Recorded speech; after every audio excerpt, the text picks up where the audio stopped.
নমস্কাৰ এই মুহূৰ্তত দৰ্শকসকলক স্বাগতম জনাইছো খন্দিয়া কেইবাটা গুৰুত্বপূৰ্ণ খবৰ দিয়াৰ চেষ্টা কৰিছো ঢিঙৰ নাৰকীয় কাণ্ডৰ পিছতে এবাৰ ঢিঙৰ পৰা দুগৰাকীকৈ লোকক আটক কৰিছে আৰক্ষীয়ে গ্ৰেপ্তাৰ কৰা হৈছে দুগৰাকীকৈ লোকক ঢিঙৰ নাৰকীয় কাণ্ড সন্দৰ্ভত দুইগৰাকীক ইতিমধ্যে আৰক্ষীয়ে গ্ৰেপ্তাৰ কৰিছে আমি জনাই আছো এটা ডাঙৰ খবৰ আৰক্ষীৰ জালত পৰিছে জুনাইদুল ইছলাম আৰু তফাজুল হুছেইন ঢিঙত নাৰকীয় কাণ্ড সংঘটিত হৈছিল দশম শ্ৰেণীত অধ্যয়নৰত এগৰাকী ছাত্ৰীক এগৰাকী কিশোৰীক তিনি পাখণ্ড দলবদ্ধ দৰ্শন কৰিছিল আৰু তাৰ পিছতে ৰাজ্যৰ জোকাৰি গৈছিল আৰু ঢিঙৰ বিভিন্ন প্ৰান্তত ৰাজপথ কঁপাই তুলিছিল জনতাই আৰু তাৰ পিছতে ঢিঙৰ পৰা দুগৰাকীকৈ লোকক ইতিমধ্যে আৰক্ষীয়ে গ্ৰেপ্তাৰ কৰিছে ৰাজ্যৰ জোকাৰি গৈছিল সেই কাণ্ডৰ পিছতে কিয়নো টিউশনৰ পৰা উভতি অহাৰ পথতে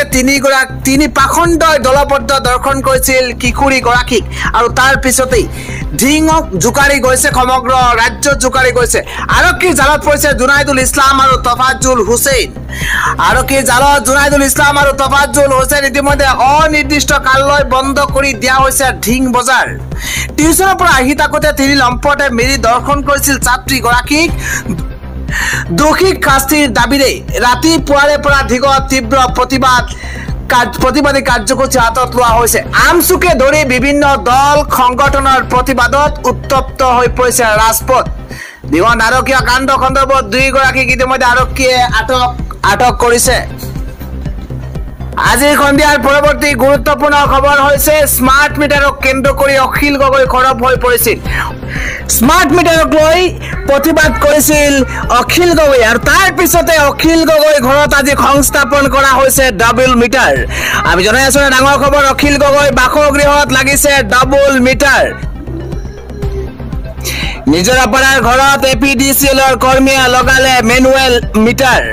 এতিয়াৰ পৰা স্মাৰ্ট মিটাৰ আৰু মেনুৱেল মিটাৰ বিল পৰ্যবেক্ষণ কৰিব লাগিব বিধায়ক অখিল গগৈয়ে কিয়নো অখিল গগৈয়ে স্মাৰ্ট মিটাৰক বিলক লৈ প্ৰতিবাদ কৰিছিল আৰু তাৰ পিছতে মন্ত্ৰী পীযুষ হাজৰিকাই কৈছিল যে স্মাৰ্ট মিটাৰ আৰু মেনুৱেল মিটাৰৰ বিল একেই থাকে সেয়া মানি লোৱা নাছিল অখিল গগৈয়ে ইতিমধ্যে অখিল গগৈ ঘৰত দুটাকৈ স্মাৰ্ট মিটাৰ লগোৱা হৈছে এটা স্মাৰ্ট মিটাৰ আৰু এটা মেনুৱেল মিটাৰ আৰু দুইটা মিটাৰৰ বিল তুলনা কৰিবলৈ লগোৱা হৈছে অখিল গগৈ ঘৰত আৰু স্মাৰ্ট মিটাৰৰ বিৰুদ্ধে প্ৰতিবাদৰ পাছতে ডাবল মিটাৰ লাগিছে অখিল গগৈ ঘৰত মন্ত্ৰী পীযুষ হাজৰিকাই প্ৰত্যাহ্বান জনাইছিল অখিল গগৈক ডাবল মিটাৰ লগাবৰ পাছতে প্ৰতিক্ৰিয়া প্ৰকাশ অখিল গগৈৰ মোক চাপত ৰখাৰ বাবে চৰকাৰে গ্ৰহণ কৰিছে এই পদক্ষেপ এই মন্তব্য কৰিছে বিধায়ক অখিল গগৈয়ে মিটাৰ লগাব বিচাৰিছে লগাব দিছো মই অখিল গগৈ বাসগৃহত লাগিছে ডাবল মিটাৰ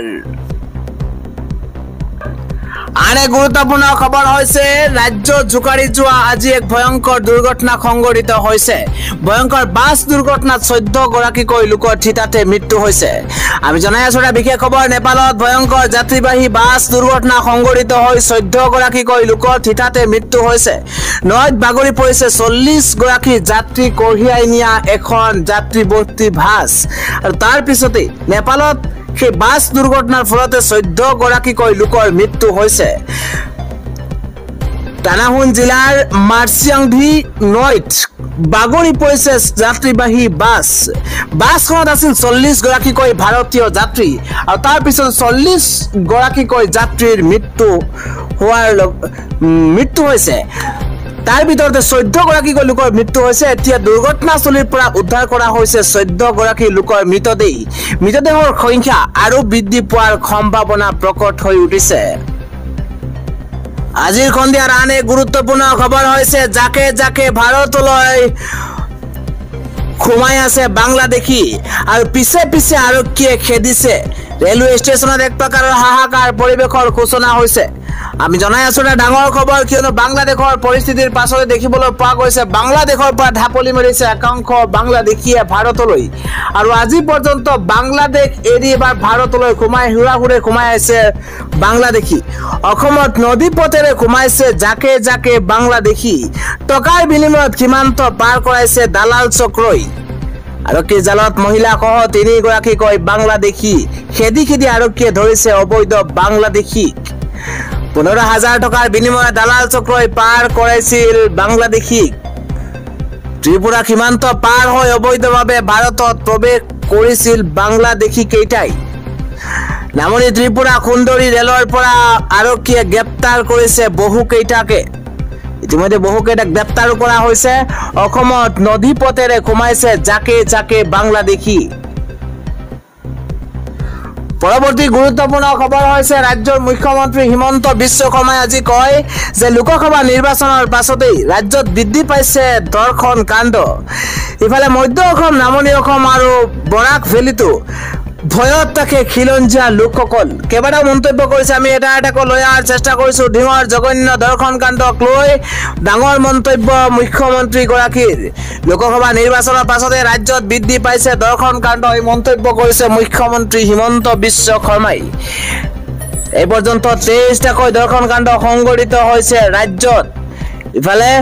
এটাৰ পাছত আন এটা কাণ্ড সংঘটিত হৈ আছে এই পৰ্যন্ত 23টাকৈ কাণ্ড সংঘটিত হৈছে ৰাজ্যত সংখ্যালঘু এলেকাত আমাৰ মানুহ সদায় সমস্যাত থাকে বুলি মন্তব্য এইবাৰ মুখ্যমন্ত্ৰীগৰাকীৰ কেৱল সিমানে নহয় আমাৰ মূল শত্ৰু কোন সেয়া মানুহে বুজিব নোখোজে দুষ্কৃতিকাৰীক কোনো কাৰণতেই ৰেহাই নিদিও বুলি মন্তব্য কৰিছে মুখ্যমন্ত্ৰী হিমন্ত বিশ্ব শৰ্মাই নামনি অসম মধ্য অসম বৰাক ভেলীত ভয়ত থাকে খিলঞ্জীয়া লোকসকল বুলি মন্তব্য মুখ্যমন্ত্ৰীগৰাকীৰ সন্ত্ৰাসৰ পৰিৱেশত থাকে খিলঞ্জীয়া লোকসকল পৰৱৰ্তী গুৰুত্বপূৰ্ণ খবৰ হৈছে ঢিং কাণ্ডক লৈ পুনৰ মুখ খুলিছে মুখ্যমন্ত্ৰীগৰাকীয়ে ঢিং কাণ্ডক লৈ এবাৰ কঠোৰ হৈ পৰিছে মুখ্যমন্ত্ৰীগৰাকী হিমন্ত বিশ্ব শৰ্মা কঠোৰ হৈ পৰিছে ঢিঙৰ সেই কাণ্ডক লৈ আৰু কি কৈছে মুখ্যমন্ত্ৰীগৰাকীয়ে সেয়া আমি জনোৱাৰ চেষ্টা কৰিছো ঢিং কাণ্ডক লৈ কঠোৰ হৈ পৰিছে মুখ্যমন্ত্ৰী হিমন্ত বিশ্ব শৰ্মা কোনো কাৰণতে ৰেহাই নাপাব দুষ্কৃতিকাৰীয়ে ৰাজ্যত জোকাৰি যোৱা ঢিঙৰ যি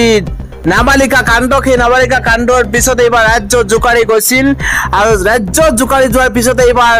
মুখ্যমন্ত্ৰীগৰাকী একশ্যন মোডত দেখিবলৈ পোৱা গৈছে মুখ্যমন্ত্ৰীগৰাকীয়ে কয় যে কোনো কাৰণতে ৰেহাই নাপাব দুষ্কৃতিকাৰীয়ে ডিজিপি জিপি সিঙক ঢিঙৰ ঘটনাস্থলীলৈ যাবলৈ নিৰ্দেশ মুখ্যমন্ত্ৰী হিমন্ত বিশ্ব শৰ্মাৰ দোষীৰ বিৰুদ্ধে কঠোৰ ব্যৱস্থা ল'বলৈ এইবাৰ নিৰ্দেশ মুখ্যমন্ত্ৰী হিমন্ত বিশ্ব শৰ্মাৰ কঠোৰৰ পৰা কঠোৰতম শাস্তি ল'বলৈ আহ্বান জনাইছে মুখ্যমন্ত্ৰী হিমন্ত বিশ্ব শৰ্মাই ঢিং কাণ্ডক লৈ এইবাৰ সামাজিক মাধ্যমযোগে মুখ্যমন্ত্ৰী হিমন্ত বিশ্ব শৰ্মাৰ প্ৰতিক্ৰিয়া দুষ্কৃতিকাৰীক কোনো কাৰণতে ৰেহাই নিদিও বুলি মন্তব্য মুখ্যমন্ত্ৰীগৰাকীৰ